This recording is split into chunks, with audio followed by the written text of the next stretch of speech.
Here's figure 4.4, and this is one of the foundational ideas that we learn in soil. So we've talked about the soil separates. Now, much like you would, I could say to you, and hopefully in your mind you could picture this. I could say to you, you know the difference between burlap fabric and silk fabric.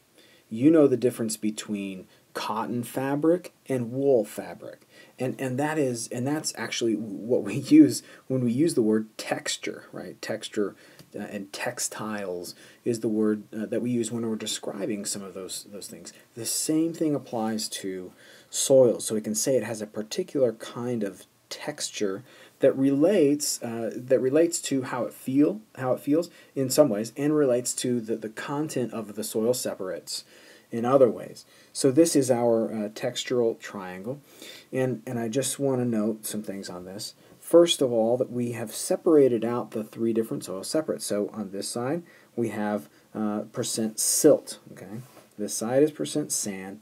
This side is percent clay. Sorry, this side is percent clay.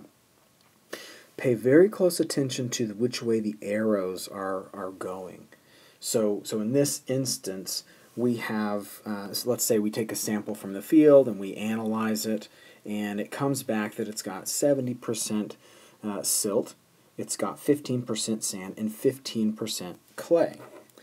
And then we would ask, well, what's the soil texture of that? If we don't memorize this, we would ask that question. So what we do is we might start out with silt and say, well, we've got 70% silt. So here's 10, 20, 30, 40, 50, 60, 70. Okay, there's our 70% silt. And pay attention to which way the arrows are going. See this arrow here and this arrow here. This tells us that when we hit 70, we need to travel in this direction. Okay, so we'll travel this line right here. Okay, so we've drawn our first, and then we have our 15% sand. Well, our sand's on this side, and now we're traveling. You can see these arrows here. We're traveling in this direction when we draw our line. So we'll go 10, 20. Okay, well there's 10 and 20. I need actually 15, which is right here. So I'll draw a line in this direction. Okay, and then finally the same thing for clay. We're traveling horizontally here, and this is our 15 mark. So we'll draw a line that goes this way. Okay, and you can see where all three of these cross. Right here is a silt loam. So a soil texture that comes back with 70% silt, 15% sand, and 15% clay over here will end up as a silt loam. And we can do this for all different kinds of textures that we might get results for, that we might be given, as long as textures always add up to, you guessed it, 100%. They have to add up to 100%.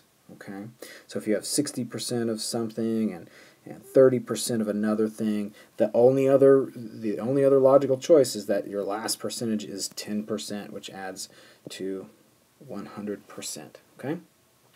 You'll see some of these in a lab activity where you'll be given various percentage. Maybe you'll be given 2 of these percentages and asked to determine the soil texture. Well, that's easy because we know that the whole thing has to add up to 100, so we find out what that other factor is, and then we go back to our soil textural triangle, and we start to figure out where these things cross. Okay, where is it that they cross? And that is our soil texture. Incidentally, like the one I drew here, if you find yourself on a line, right, if you find yourself kind of straddling a line, it really goes back to how did it feel in your hands? Did it feel more sandy? Did it feel more silty? And that determines if you're going to go which way you're going to call that soil texture. So that's the soil textural triangle.